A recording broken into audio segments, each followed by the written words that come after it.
Alright, what's good everybody? Today we're gonna talk about one of the best new gem anime out there, Solo Leveling, specifically season 2. But even though it's great, it still got that Isekai DNA in its blood. I ain't gonna lie. The manhwa still clears. It's like 2 times better than the anime, but the anime is still hit. It's not perfect, so let's break it down. First off, let's talk about the pacing. You know how in the old gen anime like Naruto, a single fight would stretch across like 12 business days?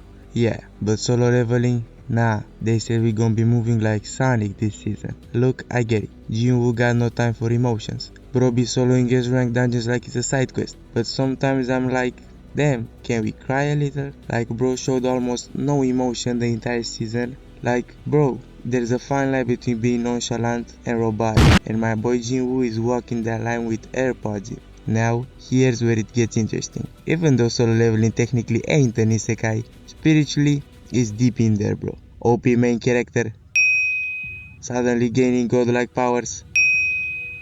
Every girl wanna risk it all. Whole world depends on this one dude. MC barely breaks a sweat.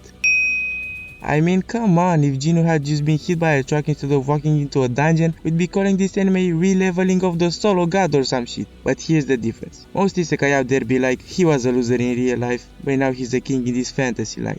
But Jinwoo, he was broke, weak, bitchless, and catching fates in the dungeon. In his own world, it ain't fantasy. It's just like South Korea with dungeons. So let me expand this plot real quick for the uninitiated, or the folks who are just here for the fights and forget what happened between episodes. Jinwoo starts out as an earache hunter, aka the dude who's supposed to stay in the back and call for help, Broa's father. But then, plot twist, he gets hit with a magical dungeon quest system that turns him into a real-life RPG character. Suddenly, he leveling up, getting abs, shadow clones, and pulling more attention than Gojo in a white button-up. And more bitches. But the deeper we go, the more we see that Jinwoo ain't just leveling up. He's stepping into some ancient war between monarchs and rulers. And by season 2, man's out here fighting demigods like it's Tuesday. Here's where Solo Leveling turns into the final form of what Isekai wish they could be. First of all, the animation. Ain't no way I'm watching that time I got reincarnated as a PowerPoint slide after this. Solo Leveling be looking like they dropped the budget of a Marvel movie on every single of Jinwoo's dagger.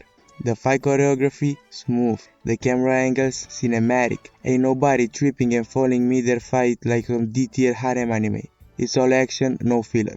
And then we got the world building. While most isekai out here be naming kingdoms like Jordania and Magicville, Solo Leveling just takes our world and layers this cold ass dungeon system over it. Makes it hit different, like yeah, I know that's Starbucks. But damn, is that a giant spider in there? Now look, I ain't gonna guess it up like it's flawless. The show still got problems. Character development, outside of Jinwoo like 2 other people, non-existent. I'm trying to remember the names, but they are dying before I even care.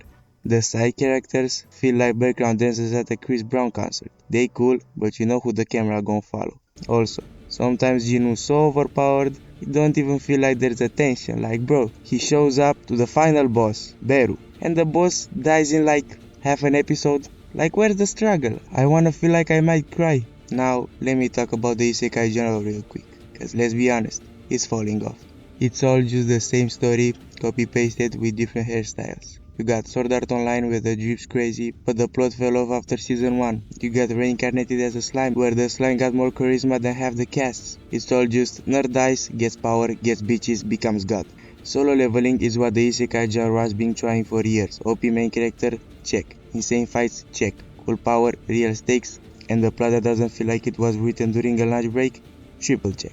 It took everything that made isekai hot, threw it out the trash, and turned it into a dark, slick, modern day monster mash. And that's why it's taking over.